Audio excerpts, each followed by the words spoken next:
Different story, though, for LA City Council District 14. Tenants rights attorney Ysabel Jurado soundly defeating incumbent Kevin de Leon. De Leon was facing an uphill climb after his part in a leaked audio recording that caused two other city council members to resign.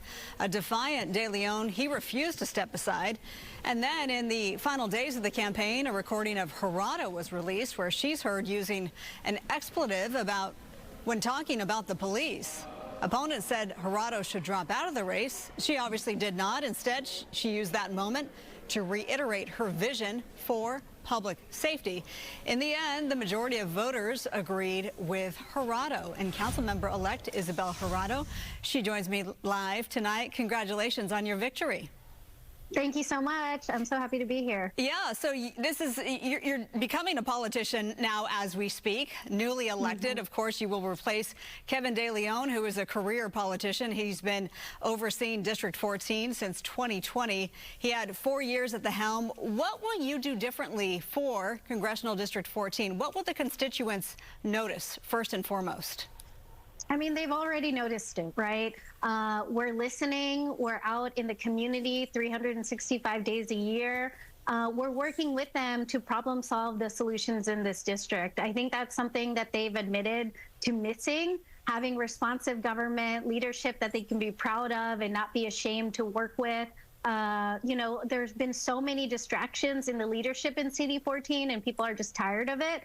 And really, when people have asked what has been our secret to our success, it has been talking to voters, talking to residents, and really listening. So that's really what should be what every public servant does, but that is the heart of what we did on this campaign and what we aim to do in our leadership here in Council District 14.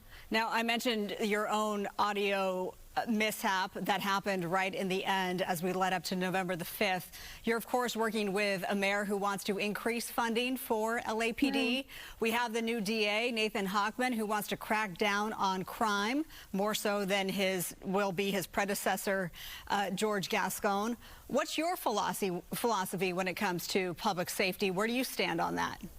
I mean, I've always said it from the beginning of this campaign till the end that the safest cities in America invest in communities, youth development, and city services. When you look at District 14, we voted for a budget that limits street lighting budget to less than 1% of our budget. You drive downtown, you go through on 6th Street Bridge, all the lights are out. That's a direct impact on folks' safety, especially in communities where they haven't felt regular city service, delivery, and also youth development, right? We want to stop the pipeline for our youth to get into gangs. We want them to move into good union jobs. And how do we fast track that? And yet at the city, we've created a youth development department that only funds it less than 1% as well.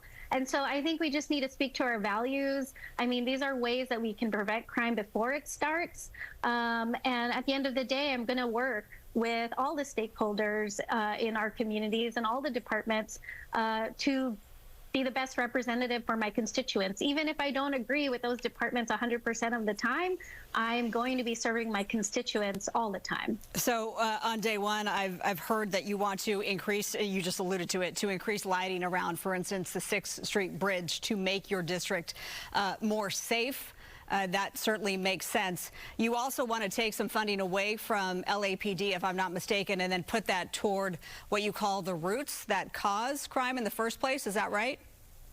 I don't think I've ever said it in the phrasing that you've mentioned. I think we look at the city budget and our budget is broken. We're in a deficit and we continue to underfund our departments and wonder why we're not successful in preventing crime before it starts and providing alternate opportunities. And so really it's about widening how we approach our public safety. I mean, looking at the budget for LAPD, it's been funded more than it's ever been funded before, and yet the folks don't feel safer. And so we can't keep doing the same things and expecting different results. We need to focus and broaden. You know, we need to look at other ways to make our communities feel safe. And I'm just listening to the community members and speaking truth to what the residents in City 14 want, and they want something more. right? We're not saying that it's not part of the solution. In fact, there are neighborhoods like El Sereno and Boyle Heights that still want their police,